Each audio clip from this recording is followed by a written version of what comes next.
तो भाई इंफॉर्मेटिव बातें हमारी सारी हो गई हैं, बारी आ गई है अब आगे बढ़ चलने की। तो कंटिन्यू करते हैं अपना लेक्चर। सबसे पहले हमारे सब्जेक्ट को देंगे हम थोड़ी सी रिस्पेक्ट। अब रिस्पेक्ट जब दे दी है तो जरा थोड़ा सा रिवीजन भी कर लें। जैसा कि आप लोगों को याद होगा, हमने पिछले 29 दिनों की यात्रा जो करी है इस सब्जेक्ट के साथ, वहां मैं आपको कई गलियों कई चौबारों के थ्रू ले गया हूं, कई शहर हमने विजिट करे हैं, पहाड़ों की तरफ भी ले जाएंगे, घबराइएगा मत। लेकिन जो जर्नी अभी तक हम लोगों ने करी है, उस जर्नी की सबसे मजेदार बात क्या रही है याद है आपको? वो ये है कि सब कुछ बहुत ही इंटरेस्टिंग तरीके से अपन ने समझा सीखा। और इस जर्नी का जो अभी हम पड़ाव लेके आए थे आपके लिए, वो था जर्नल पे बेस्ड। और वो था नहीं, वो अभी भी है। अभी हम जर्नल से रिलेटेड ही ट्रांजैक्शंस आगे देखते आएंगे। अभी तक आपने कई सारे ट्रांजैक्शंस देखे, मैंने आपको अवगत कराया बेसिक ट्रांजैक्शंस जैसे कि कैपिटल ड्राइंग्स और गुड्स से रिलेटेड ट्रांजैक्शंस। फिर हमने इनकम एक्सपेंडिचर और फिक्स्ड एसेट से रिलेटेड ट्रांजैक्शंस भी देखे। चलते चलते कुछ मजेदार मिसलेनियस ट्रांजैक्शंस भी आपने देखे, जैसे कि बैड डेब्ट्स रिकवर्ड। अब आज आपके लिए जो ट्रांजैक्शंस मैं लेके आया हूं वो बहुत मजेदार ट्रांजैक्शंस है। पता है क्यों? क्योंकि ये एक तरह से हमारी कोशिश है टू पे होमाज टू आर, जो हमारा कल्चर है, इंडियन कल्चर, उसको हमारी तरफ से हम थोड़ा सा एक समर्पित करना चाहेंगे इस लेक्चर को। क्योंकि इंडियन कल्चर बहुत शानदार है। इंडियन कल्चर एडजस्टिंग कल्चर है। एडजस्टिंग कल्चर कैसे है? देखा है ना वो इंसिडेंट्स? क्या होता है, एक सीट पे 4 जने बैठे हुए हैं, ट्रेन की बर्थ की बात करें, एक सीट पे 4 जने बैठे हुए हैं, इतने में एक पांचवें भाई साहब आएंगे और कहेंगे कि यार थोड़ा सा एडजस्ट कर लो। और बैठे हुए 4 लोग अपना पूरा दिल खोल के उनका स्वागत करते हैं कि हाँ भाई साहब क्यों नहीं, बैठिए ना। यही है हमारे देश की खूबसूरती। और इसी खूबसूरती को हमने अकाउंटेंसी में भी उतारा। और इसलिए आज के लिए जो लेक्चर मैं आपके लिए लेके आया हूं वो है बेस्ड ऑन एडजस्टमेंट एंट्री। तो एडजस्टमेंट एंट्री का हमारा आज का लेक्चर हम आपके लिए लेके आए हैं। अब एडजस्टमेंट एंट्री से आप क्या समझते हैं? देखिए, नॉर्मली एडजस्टमेंट एंट्री वो एंट्री होती है जो कि साल के एंड में करी जा रही है। नॉर्मल सर्कमस्टांसेस में एडजस्टमेंट एंट्री उन्हें ही कहा जाता है जो हम साल के एंड में करते हैं। तो एडजस्टमेंट एंट्री के रूप में सबसे पहले मैं आपके लिए कौन सी एंट्री लेके आया हूं? सबसे पहले मैं आपके लिए लेके आया हूं जी, सबसे पहली adjusting entry, that is based on outstanding expenses. जी हां, आउटस्टैंडिंग एक्सपेंसेस। सर आउटस्टैंडिंग का क्या मतलब हुआ? वो जोक आपने सुना ही होगा, आउटस्टैंडिंग का मतलब जो हमेशा बाहर खड़ा हुआ हो। आपके साथ भी कभी ऐसा हुआ होगा जब टीचर्स ने आपका यही बोल के मजाक बनाया हो कि ये तो बहुत ही आउटस्टैंडिंग स्टूडेंट है। क्यों? क्योंकि ये हमेशा क्लास के बाहर ही खड़ा रहता है। तो छोड़ो कल की बातें हैं पुरानी। आउटस्टैंडिंग के जो 2 मीनिंग्स आपको पता है, उनमें से एक तो ऑब्वियसली जो अभी हमने मजाक में बोला कि आउटस्टैंडिंग, और दूसरा आउटस्टैंडिंग होगा कि वाह गजब, शानदार, जोरदार, जबरदस्त। क्योंकि आपने सुना है कि what an outstanding performance by Rohit Sharma, by Virat Kohli. ऐसे कुछ एग्जांपल्स आपने सुने ही होंगे। तो क्या यहां पे हम बात कर रहे हैं कुछ ऐसे ही कि जिन खर्चों को देख के या जिन एक्सपेंसेस को देख के आपके मुंह से अपने आप निकल जाए कि वाह क्या एक्सपेंस है सर, मजा ही आ गया? क्या मैं वो बात कर रहा हूं आउटस्टैंडिंग एक्सपेंसेस के साथ? जी नहीं। तो यहां मैं आपका डाउट क्लियर करना चाहूंगा कि मैं आउटस्टैंडिंग एक्सपेंसेस के साथ वो डिस्कशन नहीं करना चाहता हूं आपके साथ। क्योंकि आउटस्टैंडिंग एक्सपेंसेस का यहां पे एक तीसरा मतलब भी आएगा जो कि आप अकाउंटेंसी के पॉइंट ऑफ व्यू से पढ़ेंगे, and this is purely from a commercial point of view. यहां पे आउटस्टैंडिंग एक्सपेंस का मतलब सिर्फ और सिर्फ इतना है कि जो खर्चा किया जाना चाहिए था लेकिन अभी किया नहीं गया है। यानी कि ऐसे खर्चे जिनके बदले में पैसे अभी तक दिए नहीं गए हैं। मान लीजिए टेलीफोन का बिल जनरेट हो चुका है, पेमेंट अभी आपने किया नहीं। क्या करें, जेब थोड़ी सी टाइट है तो आप अभी तक पेमेंट कर नहीं पाए हैं, कोई बात नहीं, चलेगा। लेकिन जब तक आप पेमेंट नहीं कर पाए हैं तब तक उस बिल को हम क्या कहेंगे? वो होगा आपका आउटस्टैंडिंग बिल। तो यहां पे मैं आउटस्टैंडिंग एक्सपेंसेस को क्या बोल सकता हूं? The expenses that are remaining unpaid. जी हां, ऐसे खर्चे जो अभी तक पे नहीं किए गए हैं उन्हें हम कहेंगे outstanding expenses. Okay, Those expenses which have not yet been paid, should have been paid but have not yet been paid, are termed as outstanding expenses. जैसे कि किराया देना था, कोविड के दौरान आपने ये नोटिस करा था, कई कई बिजनेसेस 2-2, 3-3 महीने तक अपने रेंट अफोर्ड नहीं कर पाए थे। तब सरकार की एक रेगुलेटरी एडवाइजरी आई थी कि भैया ऐसा है, किराए में छूट दे जानी चाहिए, क्योंकि बिजनेसेस बंद हो गए थे, ठप हो गए थे, चल नहीं रहे थे, तो उनको सरवाइव करना मुश्किल हो रहा है, वो किराया कहां से दे पाएंगे। तो ये एडवाइजरी आई कि ठीक है, अभी इनका किराया माफ कर दिया जाता है, थोड़े टाइम बाद जब बिजनेसेस चालू हो जाएंगे तो उनसे कुछ महीनों का पिछला बकाया किराया आप वसूल सकते हैं। तो जब तक वो किराया पे नहीं किया जाता तब तक वो किराया है आउटस्टैंडिंग रेंट। तो यहां बात हमें क्या देखनी होगी, इसकी एंट्री हम क्या करेंगे। इसकी एंट्री अगर मैं आप लोगों को बताऊं तो इसकी एंट्री बहुत ही मजेदार एंट्री होने वाली है, क्योंकि हमें करना क्या है, इस एंट्री से आखिर आपका हो क्या रहा है, आपका रेंट बढ़ रहा है। जो भी खर्चा है, रेंट मान लीजिए, टेलीफोन एक्सपेंस मान लीजिए, वो बढ़ रहा है, वो हो रहा है आपके लिए, तो वो खर्चा डेबिट होना जरूरी है। दूसरी बात क्या हुई, दूसरी बात यह हुई कि अब ये जो आउटस्टैंडिंग एक्सपेंस है ये कन्वर्ट हो जाता है एक्सपेंस से एक तरह के पर्सनल अकाउंट में। ये है पर्सनल अकाउंट का तीसरा वाला कैटेगरी जो हमने पढ़ा था, रिप्रेजेंटेटिव पर्सनल अकाउंट। तो यहां अब एक्सपेंस कन्वर्ट हो चुका है रिप्रेजेंटेटिव पर्सनल अकाउंट में, और पर्सनल अकाउंट का रूल हमें पता है, debit the receiver, credit the giver. तो जिस भी बंदे को आपको खर्चा देना है, ये यानी रेंट पे करना था, टेलीफोन एक्सपेंस पे करने थे, now they are the givers. Why are they givers? क्योंकि उन्होंने आपको सर्विस प्रदान कर दी है। किराया आपको देना था, आपने किराया नहीं दिया है, लेकिन उन भाई साहब ने अपनी जो प्रॉपर्टी है वो किराए पे आपको दे चुके हैं, तो उनकी तरफ से सर्विस प्रोविजन कंप्लीट हो चुका है, उनका जो गिविंग वाला पोर्शन है वो पूरा हो चुका है। तो हम यहां पे एंट्री क्या कर देंगे, सबसे पहले जरा मैं ये लाइन यहां से हटा दूं जी। तो हम यहां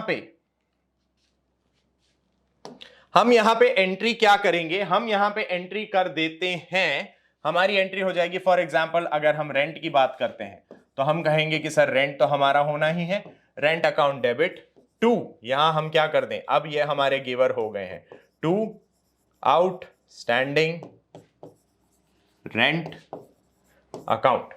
और ये मीम हमारा इसीलिए ताकि हम ये समझ सकें कि भाई हम सामने वाले को एक तरह से अश्योरेंस दे रहे हैं कि मैं लिख के देता हूं कि ये खर्चा आपको मैं पे करूंगा, घबराइए मत, जो किराया मुझे आपको देना है मैं दूंगा, टेंशन मत लीजिए, अभी नहीं दे पा रहा हूं, तो अभी इसको मैंने अपने अकाउंट्स में एज आउटस्टैंडिंग रेंट नोट करके रख लिया। इसका मतलब मेरी बुक्स में ये मेंशन है कि ये पैसा मुझे कभी ना कभी आपको देना है, और मैं लिख के देता हूं ये पैसा मैं आपको दूंगा ही दूंगा।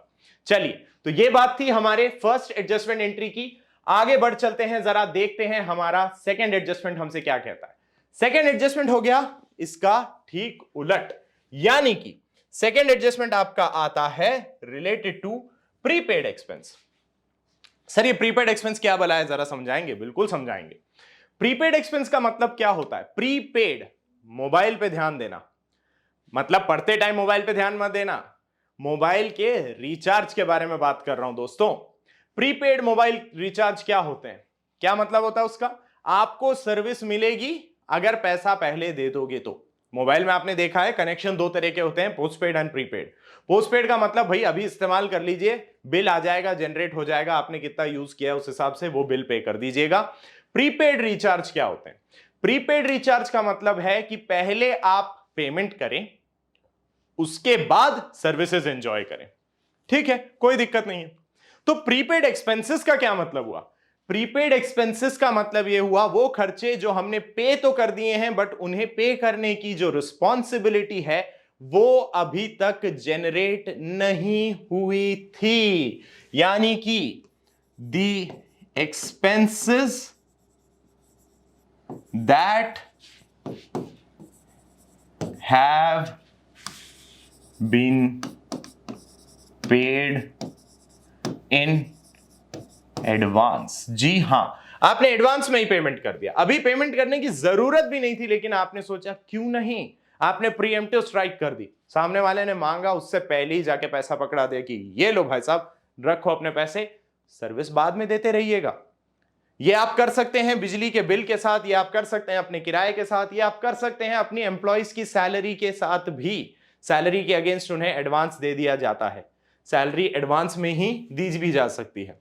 तो ये सब कुछ जो भी खर्चे होने नहीं चाहिए थे या होने की डेट बाद में आने वाली थी लेकिन आपने खर्चा पहले ही कर दिया, they all come under the category of prepaid expenses. Now prepaid expense क्या होगा ट्रीटमेंट, कोई सोच सकता है? अगर आउटस्टैंडिंग एक्सपेंस का ट्रीटमेंट हमने ये करा था कि आउटस्टैंडिंग एक्सपेंस को हमने एक क्या माना था, हमने रिप्रेजेंटेटिव पर्सनल माना था और उस तरीके से बोला था कि दे आर द गिवर्स, मतलब उन्होंने सर्विस दे दी है, हमें पैसे देने हैं उन्हें, तो हमने उन्हें एक तरह से क्रेडिटर बना दिया था। तो क्रेडिटर क्या होते हैं? लायबिलिटीज होती हैं, इसीलिए हमने उन्हें क्रेडिट करा था, they were the givers. Prepaid expense में अब सिचुएशन उल्टी हो गई है, अब हमारे पास है अधिकार, हमने पहले ही खर्चा कर दिया है, खर्चे का पेमेंट कर दिया है, तो अब हम अपने सर्विस प्रोवाइडर से यह सवाल पूछ सकते हैं कि हाँ भाई साहब कब दोगे, कब दोगे, पैसे दे दिए हैं, सर्विस कब मिलेगी मुझे इसकी, ये बताइए। तो नाउ नाउ नाउ क्या बात करेंगे हम, हमारे जो प्रीपेड एक्सपेंस हुए उनका अगर रिप्रेजेंटेटिव पर्सनल नेचर मैं बोलूं तो वो क्या हो जाएंगे? दे आर द रिसीवर्स, हमने पैसे दे दिए हैं, वो रिसीव कर चुके हैं पैसे। अब जब भी सर्विस प्रोविजन की बारी आएगी तब वो सर्विस प्रोविजन करते रहेंगे। यहां पे हम क्या लिखेंगे? हम यहां लिख सकते हैं prepaid rent account debit. Why? Because they are the receivers. और ये काम क्या कर रहा है? ये इस साल के आपके रेंट को कम करने का काम कर रहा है। क्यों? क्योंकि आपने उसे अगले साल का रेंट इस साल दे दिया है। हमने बात करी है मैचिंग कॉन्सेप्ट की, याद कीजिए मैचिंग कॉन्सेप्ट क्या कहता था? जो रेवेन्यू इस फाइनेंशियल ईयर में जनरेट हुई है उस रेवेन्यू को जनरेट करने के लिए किए गए एक्सपेंडिचर्स को इस फाइनेंशियल ईयर में रिकॉर्ड करें।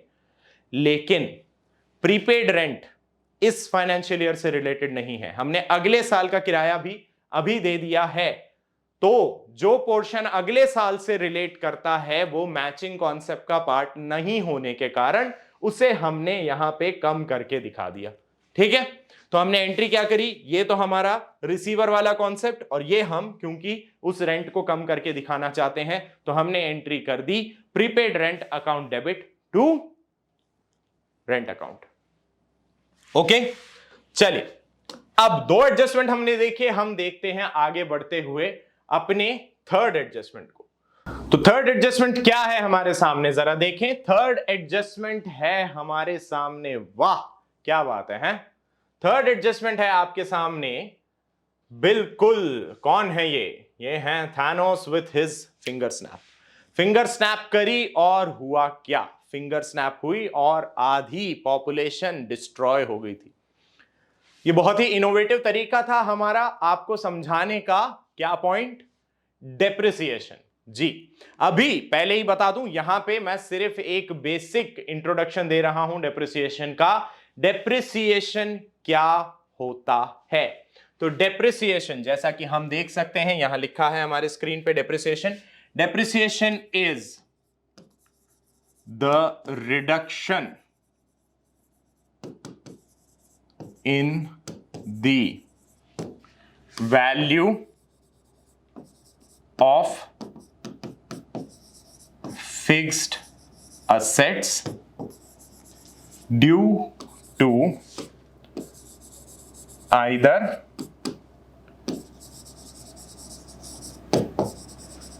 constant use or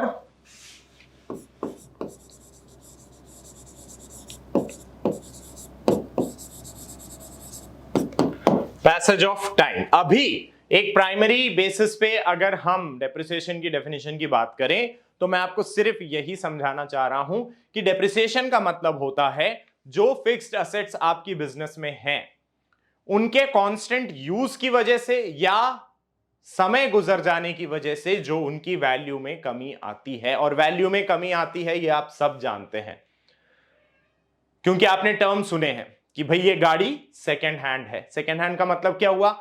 previous owner ने इसे कुछ टाइम तक यूज किया है, तो इसकी value brand new motor car या कार जितनी नहीं होने वाली है। क्यों नहीं हो रही है? क्योंकि प्रीवियस ओनर ने यूज किया है या कुछ समय बीत चुका है। समय बीत चुका है तो जाहिर सी बात है आप उसे एक नए असेट की तरह ट्रीट नहीं करने वाले हैं। It is a used asset now, और यूज की हुई असेट की वैल्यू थोड़ी तो कम होनी ही चाहिए। ये जो पैसेज ऑफ टाइम की वजह से या असेट को कांस्टेंट लगातार यूज करने की वजह से जो उसकी वैल्यू में गिरावट आई है, हम इसी गिरावट का नाम देते हैं डेप्रिसिएशन। अकाउंटिंग के पॉइंट ऑफ व्यू से बिजनेस में अगर हम फिक्स्ड एसेट्स की वैल्यू में किसी तरह की कमी बताएं जो कि उन्हें इस्तेमाल करने की वजह से हुई है या समय बीत जाने की वजह से हो रही है, उसे हम कहेंगे डेप्रिसिएशन। और डेप्रिसिएशन की अगर हम बात करें एंट्री की, तो डेप्रिसिएशन की एंट्री बहुत आसान है, बिकॉज डेप्रिसिएशन एक बिजनेस के पॉइंट ऑफ व्यू से एक्सपेंडिचर है। तो डेप्रिसिएशन हम क्या करेंगे? Depreciation will always be debited. Depreciation को आप कर देते हैं डेप्रिसिएशन अकाउंट डेबिट। और इससे हो क्या रहा है? इससे असेट की वैल्यू कम हो रही है। हमने अभी अभी समझा, सीखा, डेफिनेशन ही यही देखी है, that it is the fall in the value of assets या reduction in the value of assets due to constant use of that asset और पैसेज ऑफ टाइम।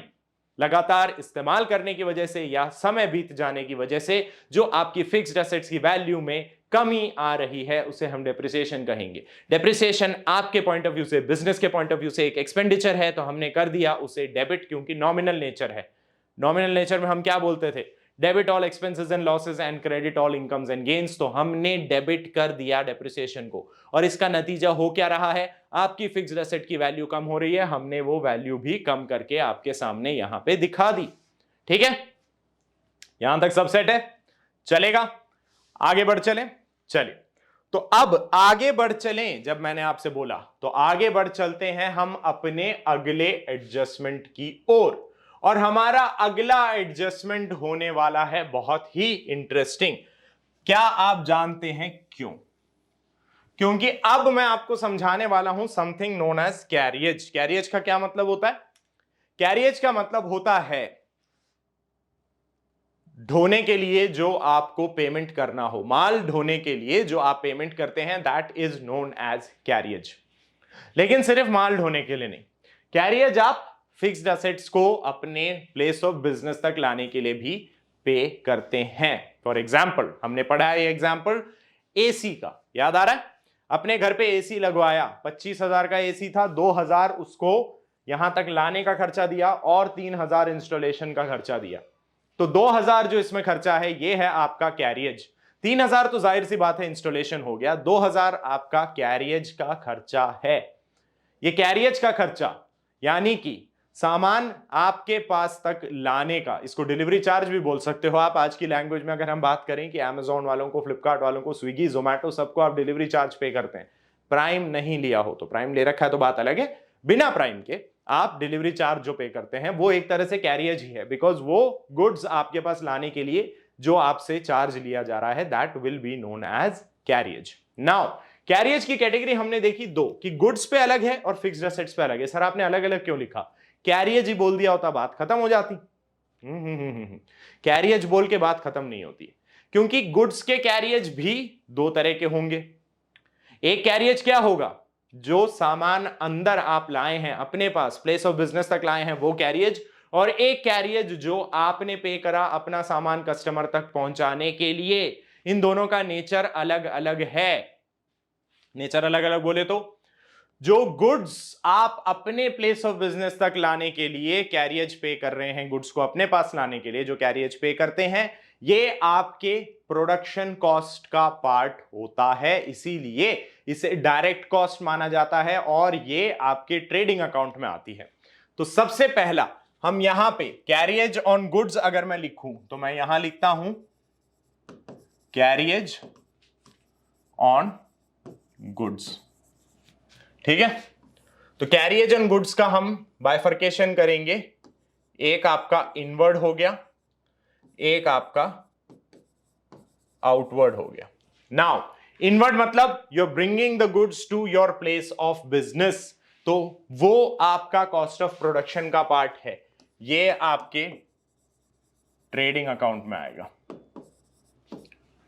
वहीं ये आपके प्रॉफिट एंड लॉस अकाउंट में आएगा, because this is an indirect expense. तो यहां पे कैरियज ऑन गुड्स हमसे आखिर क्या कहना चाहेंगे? कैरियज ऑन गुड्स हमसे यही कहना चाहेंगे, कुछ ऐसा ही कि इनवर्ड और आउटवर्ड आपस में ही ये बात करके हमें बता रहे हैं कि हम अलग हैं। और साथ में कैरियज ऑन गुड्स आपके कैरियज ऑन असेट्स, जो फिक्स्ड असेट्स है, उसे भी कुछ स्पेशल कहना चाहेंगे, वो हम यहां समझते हैं। तो यहां पे आपका आया कैरियज ऑन फिक्स्ड असेट्स। तो कैरियज ऑन गुड्स में तो हमने पढ़ा कि ये आपकी कॉस्ट ऑफ प्रोडक्शन का हिस्सा हो जाता है। तो जो कैरियज है वो आपके लिए एक्सपेंस है। एक्सपेंस को क्या करोगे? एक्सपेंस को पे करोगे तो डेबिट करेंगे। तो carriage account debit to cash या टू बैंक, जब भी पेमेंट होगा उसका। और हम बात करते हैं कैरियज ऑन फिक्स्ड असेट्स, तो it forms part of cost of fixed asset. ये आपने पढ़ा और इसका एग्जाम्पल मैंने आपको मजेदार बताया भी। क्या? जब आपने अपने घर पे एसी इंस्टॉल करवाया, 25,000 का एसी, 2,000 का कैरियज और 3,000 का इंस्टॉलेशन, हम बोलते हैं भैया एसी टोटल हमें पड़ा है 30,000 रुपए का, यही कहा जाता है। तो वहां पे आपने क्या करा? वहां पे आपने एसी का इंस्टॉलेशन और एसी का कैरियज भी बिल्कुल इसी तरह एक साथ ऐड करते हुए बता दिया कि भैया हम साथ साथ हैं, है कि नहीं? तो अब आपने देख लिए हैं 4 मजेदार से एडजस्टमेंट। हम देख चुके हैं क्या क्या? आपने देखा आउटस्टैंडिंग एक्सपेंस, आपने देखा प्रीपेड एक्सपेंस, आपने देखा डेप्रिसिएशन, और आपने देख लिया है carriage on goods and carriage on fixed assets. तो बारी आ गई है अब आगे बढ़ चलने की, और कंटिन्यूइंग करते हुए हम कहां पहुंचे हैं भाई? अब जब आपने देख लिए हैं अपने एडजस्टमेंट एंट्रीज को और एडजस्टमेंट एंट्री से रिलेटेड ट्रांजैक्शंस को, तो मैं आपके लिए लेके आया हूं न्यूमेरिकल पार्ट 8। अभी तक हम 7 पार्ट्स न्यूमेरिकल के कर चुके हैं, अब हम आ गए हैं पार्ट 8 पे। यहां पे जो न्यूमेरिकल है उसमें इन्वॉल्व होंगी हमारी एडजस्टमेंट एंट्री से रिलेटेड ट्रांजैक्शंस। तो चलिए, तैयार हैं आप लोग? देखते हैं फटाफट न्यूमेरिकल हमारे लिए क्या लेके आया। इलस्ट्रेशन कह रहा है generalized the following transactions in the books of mister Sohail. हमारे पास सोहेल जी हैं जिन्होंने हमें कहा है कि मैं अपने ट्रांजैक्शंस आपको बताता हूं। सबसे पहले उन्होंने बिजनेस चालू करा कैश लेके। तो अगेन वही बात, अब यहां पे हम ग्रीन इंक से बोलेंगे स्टार्टेड बिजनेस, मतलब कैपिटल वाला काम हो रहा है और कैश आ रहा है 7 लाख रुपए। आगे बढ़ चलते हैं। What is the second transaction? Second transaction है deposited into the bank, 1.5 lakh रुपए। यानी कि बैंक में आपने 1.5 लाख रुपए डिपॉजिट कर दिए हैं। ये आपकी बैंक ट्रांजैक्शन से, बैंकिंग ट्रांजैक्शन से रिलेटेड एंट्री आ गई है। आगे बढ़ चलते हैं। हमारे पास है थर्ड एडजस्टमेंट, जहां पे आपने गुड्स परचेस करे हैं 1,20,000 के सोहन से, बट पेमेंट करा है इसमें से 20,000 का कैश में, और कैरियज भी पे करा है 10,000 का। यहां पे आप 2 एंट्रीज करेंगे। गुड्स जो परचेस करे हैं सोहन से 1,20,000 के, उसमें से 20,000 आपने कैश पे किया है, 1 लाख का आपके पास अभी भी सोहन क्रेडिटर के रूप में आ गए हैं, और आपने कैरियज 10,000 पे कर दिया है।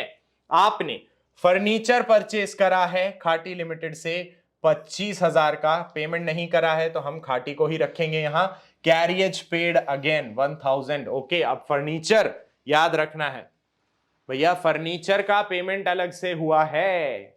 तो आपका फर्नीचर टोटल कितना है? फर्नीचर 25,000 का है और उस पे कैरियज 1,000 है। टोटल फर्नीचर आपका 26,000 है, जिसमें से 25,000 आपको अभी भी खाटी लिमिटेड को देने हैं और 1,000 रुपए आप पे कर चुके हैं। ऑलराइट, चलिए आगे चलते हैं। Sold goods costing 30,000 to Shruti for 45,000। Goods sale करे हैं, कोई दिक्कत नहीं है, 30,000 के थे, आपने श्रुति को बेचे हैं 45,000 में। आपके पास 15,000 प्रॉफिट है, डज नॉट मैटर। अभी हम, क्योंकि प्रॉफिट की जो अकाउंटिंग है वो अभी आपको बताई नहीं गई है, तो हम अभी सिर्फ सेल की अकाउंटिंग करेंगे कि श्रुति को हमने सेल करा है 45,000 के गुड्स। आगे क्या है हमारे पास एडजस्टमेंट? सोहेल जी ने डिसाइड करा है गुड्स डिस्ट्रीब्यूट करने हैं 5,000 के फ्री सैंपल्स के रूप में। तो फ्री सैंपल्स आपके लिए क्या होता है? फ्री सैंपल होते हैं आपके लिए एडवर्टाइजमेंट एक्सपेंडिचर्स। पढ़ा है ये हमने पढ़ा था जब हमने transaction related to goods, other transactions जो पढ़े थे। चलिए उसके आगे आपसे क्या कहा जा रहा है, क्या यही हमारे पास ट्रांजैक्शंस है? नहीं, हमारे पास एक है सैलरी आउटस्टैंडिंग 10,000 रुपए का। तो अब आपके पास एडजस्टमेंट एंट्री एक और आ गई है। एक एडजस्टमेंट एंट्री हमने अभी अभी क्या देखी थी? एक एडजस्टमेंट एंट्री कैरियज की थी हमारी, जहां पे गुड्स और फिक्स्ड एसेट का कैरियज हमारे पास है, और एक एडजस्टमेंट एंट्री अभी हमने देख ली है सैलरी आउटस्टैंडिंग से related, plus again one adjustment entry depreciation देना है फर्नीचर पे 5% की वैल्यू का। फर्नीचर की टोटल वैल्यू क्या है? 25,000 तो खरीदे, 1,000 रुपए कैरियज पे किया। हम जानते हैं जो कैरियज भी पे किया है वो भी फर्नीचर की कॉस्ट में ही हम इंक्लूड करते हैं। तो फर्नीचर है टोटल, फर्नीचर कितने का आ गया आपका? फर्नीचर है 26,000 का। इसका आपको देना है 5% डेप्रिसिएशन। 10% कैसे निकालेंगे? लास्ट का एक जीरो छुपा दो, तो 5% उसका आधा हो गया, यानी कि 1,300 रुपए। क्या हमारे ट्रांजैक्शंस यहां ओवर हो गए हैं? Just one more transaction is there, telephone bill paid in advance. ओहो, 1,000 रुपए का टेलीफोन बिल है जो आपको नहीं देना था लेकिन आपने दे दिया है। तो प्रीपेड टेलीफोन एक्सपेंस आपके पास अब आ गया है, क्योंकि अब टेलीफोन कंपनी आपके लिए क्या हो गई है? रिसीवर। उससे क्या कहेंगे? भैया पैसे मिले हैं, अब मैं 1,000 रुपए का बेनिफिट लेता रहूंगा, है ना, क्योंकि मैंने ये 1,000 रुपए आपको पे कर दिए हैं, तो मुझे सर्विसेज दीजिए ताकि 1,000 रुपीज तक का बेनिफिट जब तक एग्जॉस्ट ना हो जाए तब तक I will be enjoying your services. हम टेलीफोन कंपनी को यही बात कहेंगे। चलिए, तो ये हमारे पास 9 ट्रांजैक्शंस हैं जैसा कि हमने बात करी। सबसे पहला ट्रांजैक्शन है स्टार्टेड बिजनेस विथ कैश। चलिए तो चालू करते हैं विथ आर फर्स्ट एंट्री। अरे तो फर्स्ट एंट्री हमारे पास क्या है? हमारे पास फर्स्ट एंट्री है कैश अकाउंट डेबिट टू, क्या होती है पहली entry? Started business with cash is always cash account debit to capital account. How much? कितना अमाउंट है हमारे पास? हमारे पास अमाउंट है सर 7 लाख का। उसमें से 1.5 लाख रुपए हमने बैंक में डिपॉजिट करा दिए हैं। कोई बात नहीं, पहले 7 लाख की एंट्री कर दें। 7 लाख यहां आया, 7 लाख यहां आया। चलिए, अब इसके बाद सर हमें पता है, आप एक ब्लैक लाइन खींचते हैं हमेशा यहां टू डिनोट कि ट्रांजैक्शन हमारा ओवर हो गया है। हम आते हैं अपने सेकेंड ट्रांजैक्शन पे। सेकेंड ट्रांजैक्शन हमें कह रहा है deposited into the bank. Bank increase हो रहा है या बैंक में पैसा आ रहा है? Bank is an asset, will be debited. हाथ से पैसा जा रहा है, cash is an asset that should be credited, क्योंकि it is going out. Debit what comes in, credit what goes out. Bank is coming in, cash is going out. कर दिया जी। आते हैं हम अपने सेकेंड ट्रांजैक्शन को एंड करते हैं। Let us come to the third transaction. Third transaction आपसे क्या कह रहा है जरा देखें। थर्ड ट्रांजैक्शन कह रहा था purchase goods worth rupees 1,20,000। Sohan ji से 20,000 कैश में पे किया, कैरियज पेड 10,000। बहुत अच्छे, तो अब ये एक साथ एंट्री कर दो। Purchase account debit 1,20,000, carriage account debit 10,000, to cash 20 plus 10 30, और टू सोहन कितना रह गया? 1 लाख। यही एंट्री हम एक साथ कर सकते हैं। हम यहां पे एंट्री क्या करते हैं? हम यहां करते हैं sir purchases account debit. Carriage हम अलग से दिखा रहे हैं। Why? Because this is carriage on goods. Carriage account debit to cash account and to Sohan. Purchases है हमारी 1,20,000 की, कैरियज है हमारा 10,000 का, कैश पेमेंट हमने करा है 30,000। कैसे? 20,000 तो गुड्स के और 10,000 कैरियज के, और अब सोहन को देना बच रहा है 1 लाख। यहां आपके लिए जो टास्क मैं छोड़ रहा हूं वो टास्क है 2। आपका टास्क है पहला, इन एंट्रीज का नरेशन लिखना, और साथ में जो हमारी टोटल CD और टोटल BD वाली जो लाइन होती है वो आप लोगों को अब से बनानी होंगी, क्योंकि अब ये चीज प्रैक्टिस में लाने का टाइम आ गया है। जैसा कि आपने देखा, आज हमारा पहला दूसरा दिन नहीं है। जर्नल हम बहुत सीख चुके हैं, बहुत कर चुके हैं, बहुत प्रैक्टिस करवा चुके हैं आपको हम। तो अब ये सब कुछ हैबिचुअल हो जाना चाहिए कि ट्रांजैक्शन हम बना देते हैं, यहां पे हम एंट्री कर देते हैं, नरेशन आप खुद फॉर्म कर सकते हैं। सिंपल सा है, being started business with cash, being amount deposited into the bank. इस तरीके से नरेशन आप बताएंगे और साथ ही जो हमारी बैलेंस जो यहाँ टोटल कैरी डाउन और टोटल ब्रॉड डाउन वाली जो हमारी एंट्रीज होती हैं वो भी अब से आप लोग कर लेंगे। चलिए आते हैं फटाफट transaction number 4, purchase furniture from Khati Limited 25,000, carriage paid 1,000, furniture account debit to Khati Limited. क्या यही एंट्री करनी है चौथे में? बात खत्म हो गई, हम यही तो करेंगे। Furniture account debit to Khati limited. How much sir? 25,000 का फर्नीचर है, 1,000 का कैरियज है, फर्नीचर टोटल कॉस्ट 26 ही मानी जाएगी। आप हमें बता चुके हैं, हमें बहुत अच्छे से ये चीज पता है। ओके, वेल डन, बहुत बढ़िया। चलिए एंट्री नंबर 5 पे आते हैं। एंट्री नंबर 5 हमसे क्या कह रही है, जरा देखें पीछे जाके। तो एंट्री नंबर 5 है आपके पास क्या? Entry number 5 is sold goods costing 30,000 to Shruti for 45,000। All right, तो हमारे पास सेल्स है श्रुति नाम से। श्रुति इज आर डेटर, क्योंकि उनसे हमें पैसे अभी मिले तो है नहीं, तो हम कह देते हैं श्रुति डेबिट टू सेल्स अकाउंट। कितने का है सर? 45,000। 30,000 नहीं लिखें? नहीं नहीं, 30 क्यों लिखेंगे सर? 30,000 की तो गुड्स की कॉस्ट है, 30,000 तो गुड्स की कॉस्ट है। बेचा तो 45 में है सर, 15,000 का प्रॉफिट करवा दिया आपने बैठे बैठे। मैंने तुम्हें पहले लेक्चर में ही क्या सिखाया था भाई? अकाउंटिंग है, जो आप चाहते हैं वो बना सकते हैं। तो 30,000 के गुड्स को मैं बेच रहा हूं 15,000 में, कोई खरीदने वाला मिल रहा है तो मुझे क्या प्रॉब्लम है, राइट? गुड बिजनेसमैन यही होता है। छठा पॉइंट है, mister Sohail decided to distribute goods worth ₹5,000 as free samples. Free samples बोले तो क्या हुआ? एडवर्टाइजमेंट एक्सपेंडिचर है सर, लगा दें? बिल्कुल, एडवर्टाइजमेंट एक्सपेंडिचर तो मैं डेबिट करूंगा, ये तो मुझे पता है, लेकिन मुझे बताएगा कोई कि क्रेडिट क्या करूंगा? यहां पे क्रेडिट क्या होना चाहिए? Advertisement expense account debit. Credit क्या कर देना चाहिए मुझे यहां पे? सर क्रेडिट हो जाएगा हमारी purchases. Why did I credit the purchases? क्योंकि सर जी जो सामान बिकेगा नहीं उससे रेवेन्यू होगी नहीं, तो मैचिंग कॉन्सेप्ट के हिसाब से उसके अगेंस्ट हुआ खर्चा भी हमें यहां नहीं दिखाना है, तो इसीलिए परचेजेस को क्रेडिट कर दिया। आगे बढ़ते हैं, हमारे पास है सैलरी आउटस्टैंडिंग 10,000, डेप्रिसिएशन देना है फर्नीचर पे 5% और टेलीफोन बिल एडवांस में है 1,000। सैलरी आउटस्टैंडिंग, खर्चा हमारा बढ़ रहा है, खर्चा हो रहा है सैलरी के नाम से, ठीक है।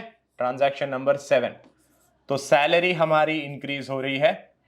सैलरी अकाउंट डेबिट टू क्या करें क्या करें क्या करें? यहां लिख देते हैं sir outstanding salary account. Why? Because now this person is the giver.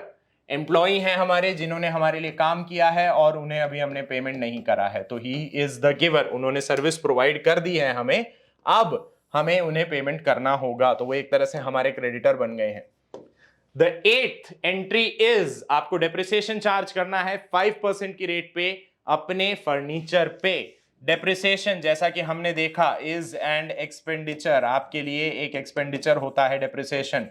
Depreciation account debit, और किस चीज पे किसकी वैल्यू कम हो रही है डेप्रिसिएशन की वजह से? आपके फिक्स्ड असेट की। और कौन सी फिक्स्ड असेट है वो है जी फर्नीचर। 26,000 का 5% कितना आया बताया था आपको? 26,000 का 10% मतलब लास्ट का एक जीरो हटा दो यानी 2600, तो 2600 का आधा होगा 5% यानी 1,300 रुपए। 9th ट्रांजैक्शन क्या है? Telephone bill paid in advance. आपने एडवांस में टेलीफोन बिल पे कर दिया है, मस्त रहो खुश रहो, क्या जा रहा है?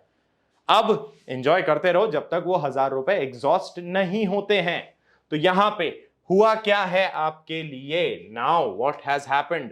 द एडवांस टेलीफोन बिल यानी कि प्रीपेड टेलीफोन एक्सपेंस, ये आपके लिए असेट हो गया ना। अब फायदा है यार, पैसे पहले ही दे दिए। Prepaid telephone expense account debit to क्या होगा? टू हो जाएगा sir to telephone expense account. How much? Only 1000 rupees sir, 1000 रुपए का मामला है, वो हमने कर दी एंट्री यहां पे। तो अब बढ़ चलते हैं फटाफट से towards the completion of this session. और सेशन कंप्लीट होने से पहले बस क्या होता है भाई, सेशन कंप्लीट होने से पहले लेके आते हैं आपके लिए मजेदार सा मोटिवेशन। तो आज का मोटिवेशन आप लोगों के लिए क्या है? आज का मोटिवेशन आप लोगों के लिए एक छोटा सा टास्क टाइप सा है। क्या है वो टास्क? कि आपको बनना है हमेशा खुद के जैसा, लेकिन खुद का सबसे बेस्ट वर्जन। समझे? और ये बहुत जरूरी है दोस्तों आज की दुनिया में। आज के टाइम पे ये जो मेरे पीछे लिखा हुआ है, दिस इज वेरी इंपॉर्टेंट, क्योंकि अपनी आइडेंटिटी बरकरार रखना भी बहुत जरूरी है। So that is why we say always be yourself. किसी और के लिए अपनी पहचान ना बदलें, लेकिन हां ये जरूर इंश्योर करें कि जो पहचान आप प्रोटेक्ट करके चल रहे हैं वो आपकी सबसे काबिल और सबसे शानदार पहचान हो। Hence always be yourself, but your better self. With that being said, अभी के लिए अपना आज का सेशन यहीं रोकते हुए विदा लेना चाहूंगा आप सभी से। तो उसी के लिए सबसे पहले बहुत बहुत शुक्रिया आप सभी का हमारी इस छोटी सी इजीली फैमिली का पार्ट बनने के लिए। मिलेंगे बहुत ही जल्दी अपने कंटिन्यूइंग लेक्चर सीरीज के साथ। तब तक के लिए प्रैक्टिस करते रहिएगा, रिवीजन करते रहिएगा और ये सब कुछ कीजिएगा एक बहुत प्यारी सी मुस्कान के साथ। मिलेंगे आप लोगों से बहुत ही जल्दी। ध्यान रखिए अपना, अपनों का और अपनी सेहत का। This is me, your accountancy mentor, signing off. Till then, see you, bye bye and love you all.